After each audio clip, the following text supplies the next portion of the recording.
बायको, महिला दिनाच्या हार्दिक शुभेच्छा. म्हणजे काय हो?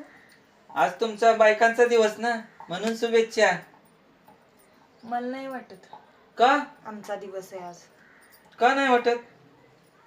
मला असं वाटतं ज्या दिवशी मला काहीच काम नसेल, कसलंच टेन्शन नसेल, कसलंच म्हणजे आईतं जेवायला मिळेल, तो माझ्यासाठी महिला दिवस असेल. असं आहे का? मग सरक बाजूला. आज सगळी कामं तुझी मी करतो, तू तुझा दिवस एन्जॉय कर. नको चंद्रतारे खरंच. फुलांचे पसारे जिथे मी रुसावे तिथे